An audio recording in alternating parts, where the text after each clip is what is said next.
Hey, this is Rafael. I wanted to add to this right here. It is tough. And in theory, it all sounds good until you hit the ground, boots on the ground. But here's the thing.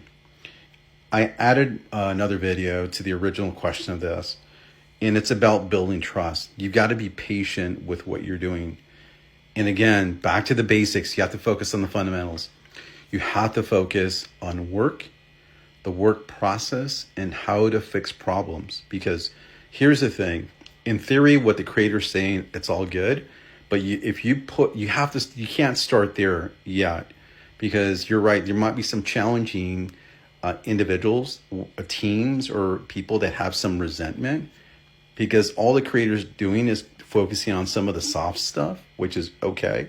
But you as a manager got to focus on the actual work. I always recommend starting with the work itself, then build upon that, because there's no way you're going to start with the employees without really understanding the work first. You've got to get the work down packed and the processes and those things. Then you can build upon that, because at the end of the day, you're responsible for accomplishing the goals of the organization effectively through your people. If you don't do that fundamentally, what are we doing here? So here's what I recommend is start with the list of all the jobs, list of activities, frequency per week, and then reasonable expectations for each one of them.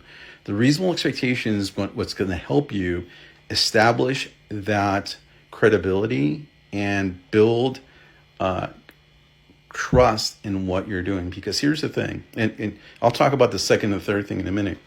The reasonable expectation, especially in tough situations where you are challenged with some employees, because say, for example, a job takes 60 minutes, and that's the reasonable expectation of this job.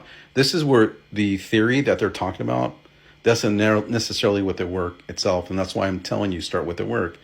Say, for example, you do a job that does 60 minutes, and the frequency, it's twice a day. Whatever that is. It could be admin work, whatever the situation is.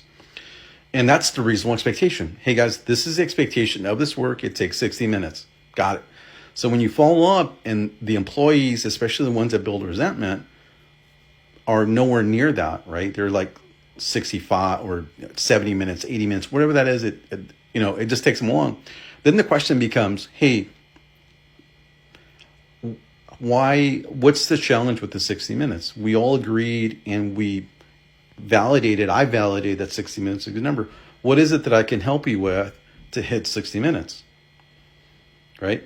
Now, if it's individuals that have some resentment, maybe it is talking that through, and they're going to say, well, they're going to either deflect or blame somebody else or blame the process, everything else. But historically, if you track the data, understand KPIs, which is step 2 in this process that I'm telling you, then you would know, like, hey, you're capable of doing this. What's going on that you're not doing this today? Then that builds the conversation, right? Then they're like, oh, they might be deflecting, or hey, this is what the truth is. Or the question then becomes, hey, what's keeping you from hitting this target goal or the goal for the day or midday, whatever that looks like? And that begins the conversation. But you have to understand what that activity is, what the frequency is, a reasonable expectation, because if you don't have that conversation can go in left field really quick if you don't focus on the actual work itself. Because if you don't know that number and focus on why or why not they're not finishing in that reasonable expectation, like I said, that whole conversation can go left field and make it very personal. Then it's once you lose control of that conversation, guess what? Then you're losing trust with people that you've already lost trust with. And you haven't done nothing other than get promoted as a supervisor or manager.